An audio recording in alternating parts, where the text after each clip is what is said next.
ജപ്തി ചെയ്ത വീട്ടുമുറ്റത്ത് പത്തനംതിട്ട മല്ലപ്പള്ളി ആനിക്കാട് സ്വദേശി ഹരികുമാറും ഭാര്യ പ്രസീതയും 2 പെൺമക്കളും 80-കാരി ഹരികുമാറിന്റെ അമ്മ വത്സമയം രാത്രി ഉറങ്ങാൻ കിടക്കുമ്പോൾ നാളെ എന്തെന്നറിയില്ലായിരുന്നു. ജപ്തി ചെയ്ത വീട്ടിലേക്ക് തിരികെ കയറാൻ പറ്റുമെന്ന യാതൊരു പ്രതീക്ഷയുമില്ല. അയൽപ്പക്കക്കാരും നിസ്സഹായർ.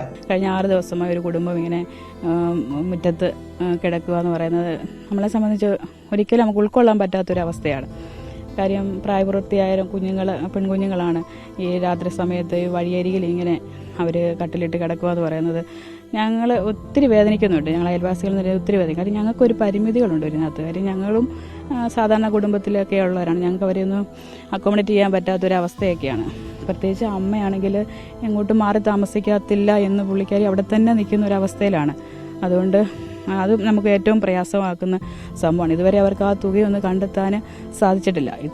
എത്ര ദിവസം വരെ ഇങ്ങനെ കിടക്കുക എന്നുള്ളൊരു ഇതിൽ ഞങ്ങൾ ആശങ്കപ്പെടുകയാണ്. പ്രത്യേകിച്ച് ഇപ്പോൾ ഒരു മഴയുടെ ഒരു ഇതുകൂടായപ്പോൾ ഞങ്ങൾക്ക് ഒത്തിരി വേദനയുണ്ട്.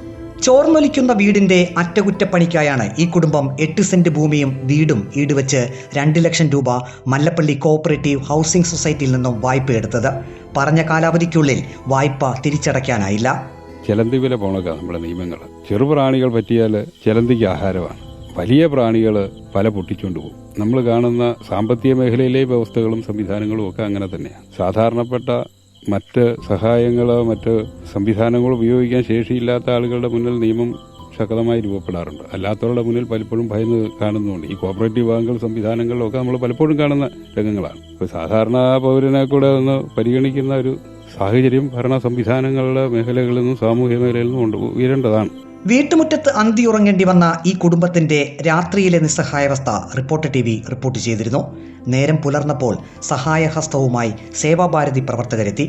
6 അംഗ കുടുംബത്തിന് അന്തിയുറങ്ങാൻ താൽക്കാലിക വീടൊരുങ്ങി.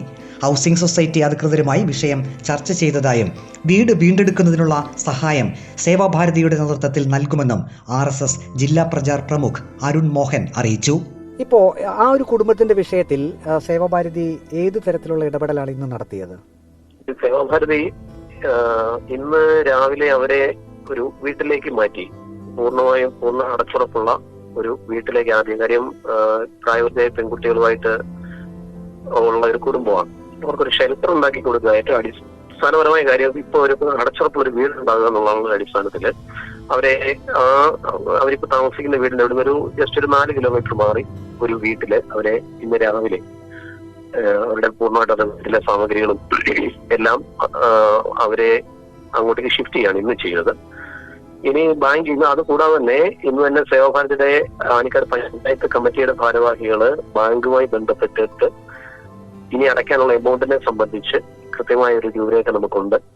ഇനി അത് കളക്ടറേറ്റിലേക്ക് അവർ അയച്ചിരിക്കുന്നു. അതുകൊണ്ട് നാളെ കളക്ടറേറ്റിൽ പോയി ജെആറിനുമായി നേരിട്ട് കണ്ട് സംസാരിച്ച് ബാക്കി ക്യാഷ് സെറ്റിൽ ചെയ്തിട്ട് ഏറ്റവും അടുത്ത് തന്നെ അവരുടെ വീട്ടിലേക്ക് അവരെ മാറ്റാനുള്ള സംവിധാനങ്ങൾ പൂർണ്ണമായും ജപ്തി ഒഴിവാക്കി കൊടുക്കാനുള്ള സാമ്പത്തികം അടച്ച് അവരെ അവരുടെ വീട്ടിലേക്ക് സുരക്ഷിതമായി തിരികെ എത്തിക്കാനുള്ള സംവിധാനങ്ങളാണ് സേവാഭാരതി ചെയ്യുന്നത്. ജപ്തി ചെയ്യപ്പെട്ട വീടിന്റെ തിണ്ണയിൽ അന്തിയുറങ്ങേണ്ടി വന്ന ഈ കുടുംബത്തിന്റെ ദുരവസ്ഥയ്ക്ക് സേവാഭാരതിയിലൂടെ താൽക്കാലിക ശമനമായി. കുടുംബാംഗം 80-കാരി വത്സമ്മ പറഞ്ഞതുപോലെ സ്വന്തം വീടിനുള്ളിൽ ഒരു ദിവസമെങ്കിൽ ഒരു ദിവസം സമാധാനമായി ഒന്ന് അന്തിയുറങ്ങണം. ആ സ്വപ്ന സാഫല്യത്തിനായി കാത്തിരിക്കുകയാണ് ഈ കുടുംബം. വീഡിയോ ജേർണലിസ്റ്റ് അജി കുടുംബനൊപ്പം reporter Praveen Purushothaman, in reporter, Pathanamthitta.